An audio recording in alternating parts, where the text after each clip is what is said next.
اگر ان باتوں میں سے کوئی بات ہمیں کوئی بتائے تو ہم اسے ملامت کرتے ہیں. ٹھیک ہے نا؟ مثلا بچپن سے ہی یہ ساری باتیں جو ہم نے پڑھی ہیں یہ سب نون ہے. ایسی نہیں کہ کوئی نئی بات ہے ہمارے لیے. سب کو پتا ہے زنا برا ہے، قتل برا ہے، بچوں کو قتل کرنا برا ہے، اسی طرح عہد پورا کرنا چاہیے. یہ سب انسان کے عقل میں بھی آتی ہیں، اس کی فطرت میں بھی ہے. اور چونکہ ہم مسلمان گھرانوں میں پیدا ہوئے ہیں اس لیے ہمیں بچپن سے اس اچھائی برائی کا پتا ہے. لیکن جب بھی عمل کرنے کی بات آتی ہے یا کوئی یاد دہانی کرائے تو ہمیں برا لگتا ہے. ہم آسانی سے ایکسپٹ نہیں کرنا چاہتے اور ہماری نظروں میں وہ شخص قابل ملامت ہو جاتا ہے جو ہمیں ٹوکے یا روکے. مثلا کوئی بھی حکم اس میں سے آپ دیکھیں جیسے زنا ہی ہے. اب آپ دیکھیں کہ زنا ایک بڑی برائی ہے لیکن اس سے پہلے کتنے سٹیپس ہیں.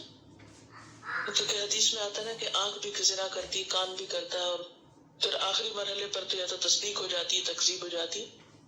اب اگر کسی کو منع کیا جائے کہ دیکھو فحش فلمیں نہ دیکھو، یا یہ کہ ایسی مجلسوں میں نہ جاؤ، ایسی جگہوں پہ نہ جاؤ کہ جہاں ایسی برائی کے چانسز ہیں، تو آپ دیکھیے کسی کو روکے تو صحیح، آپ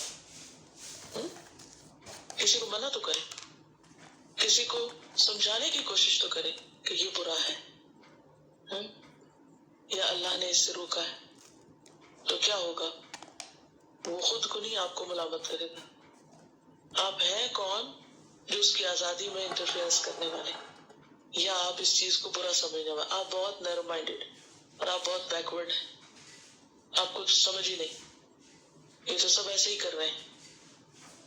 اسی طرح قتل اولاد آپ دیکھیے، کسی بھی عورت کو اس سے روکنا اور سمجھانا انتہائی مشکل کام ہے. شاید آپ کو اس سے واسطہ نہ پڑو.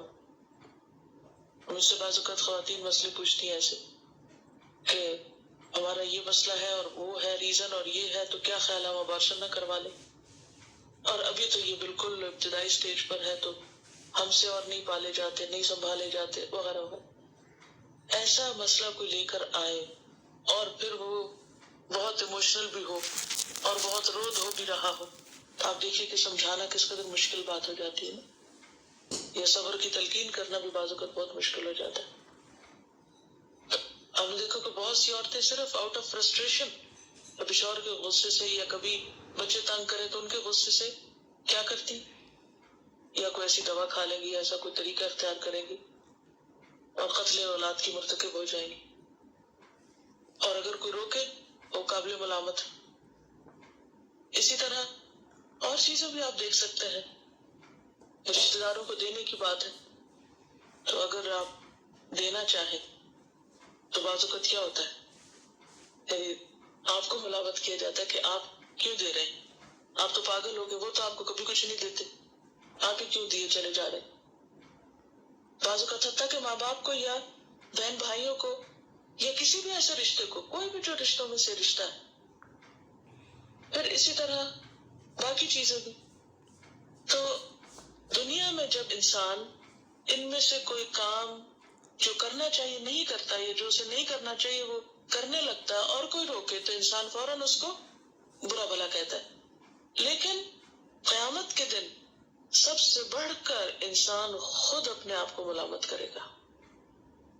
کاش میں سمجھ جاتا، کاش جس نے مجھے سمجھایا تھا میں اس کی بات کا برا ماننے کی بجائے سمجھ جاتا، کیونکہ اس نے تو میرا ہی بھلا کیا تھا، میرے فائدے کے لیے مجھے سمجھایا تھا. پھر اس کے بعد فرشتے بھی اس کو ملامت کریں گے، پھر جنت والے بھی ان کو دیکھ کر ملامت کریں گے، اور سب سے بڑھ کر خود اللہ تعالی. فَتُلْقَى فِي جَهَنَّمَ مَلُومًا مَدْحُورًا، اور پھر رحمت سے دور. اس میں آپ دیکھیے کہ یہاں خاص طور پر شرک کی جو سزا ہے وہ بتائی جا رہی ہے کہ شرک کرنے پر انسان بے حد تکلیف میں ہوگا. اب بات یہ ہے کہ پتہ یوں چلتا ہے کہ جب تک انسان کی زندگی میں توحید نہ ہو یہ سب کچھ ٹھیک ہو ہی نہیں سکتا. ابتدا میں بھی شرک سے بچنے کو کہا گیا اور آخر میں بھی شرک ہی سے بچنے کو کہا گیا. کیوں؟ اگر دیکھا جائے تو جتنی بھی یہ حکمت کی باتیں ہیں ان میں اصل بات اللہ ہی کی توحید کی ہے اور باقی چیزیں عمل سے تعلق رکھتی.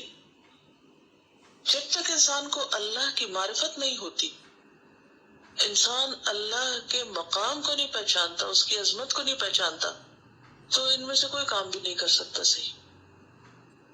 تو اصل علم کیا ہے؟ اللہ کی معرفت، اور باقی سب چیزیں تو عمل ہیں. ٹھیک ہے نا؟